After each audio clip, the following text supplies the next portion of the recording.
Voilà, l'hôpital d'Antibes, établissement de santé majeur dans la région. C'est là que nous retrouvons Laurent Verdy pour faire un point sur la situation. Comment ce centre hospitalier a-t-il traversé la crise? Comment se porte-t-il?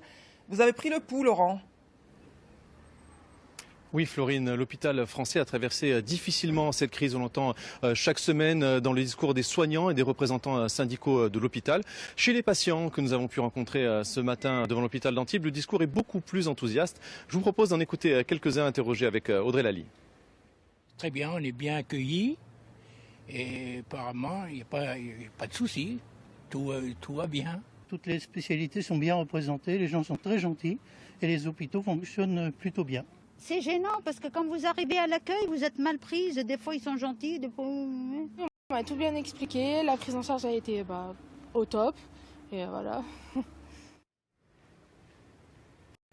Il faut rappeler que l'hôpital public a été en première ligne dans cette crise du Covid, même si sa gestion a été souvent décriée. Pour en parler avec nous, Bastien Ripper, le directeur de l'hôpital d'Antibes. Bonjour, comment est-ce que votre établissement a traversé cette crise ? Bonjour, la crise s'est passée convenablement sur l'hôpital d'Antibes, qui a été le second établissement du département en termes de patients accueillis.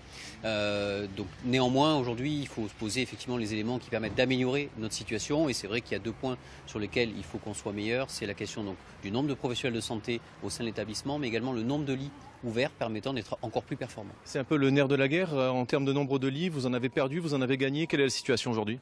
Alors, l'hôpital d'Antibes a toujours eu une stratégie de développement, donc il a toujours consolidé son offre de soins sur le territoire. Néanmoins, je vous donne un ordre de grandeur, le nombre de patients Covid accueillis à l'hôpital d'Antibes au plus haut moment, c'était 50 patients.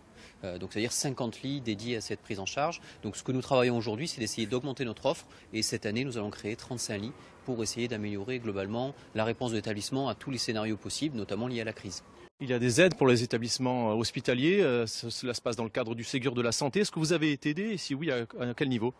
Alors on a effectivement été aidé autour d'un projet très restructurant qui est le projet de nouvel hôpital d'Antibes qui sera mis en œuvre dans les 8 ans qui viennent et l'aide a été à hauteur de 5 millions d'euros pour la partie investissement et puis c'est un hôpital qui est de tradition bien géré sur le plan budgétaire donc on a eu une aide de 4 millions d'euros sur la reprise de la dette qui nous permet d'entrevoir des perspectives positives.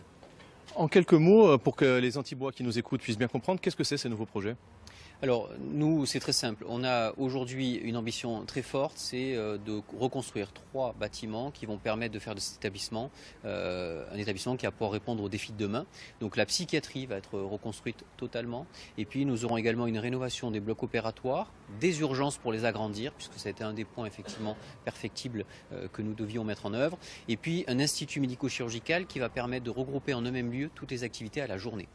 Merci Bastien Ripper d'avoir répondu à nos questions. Voilà, vous l'avez compris, ces grands projets devraient être terminés d'ici 2030.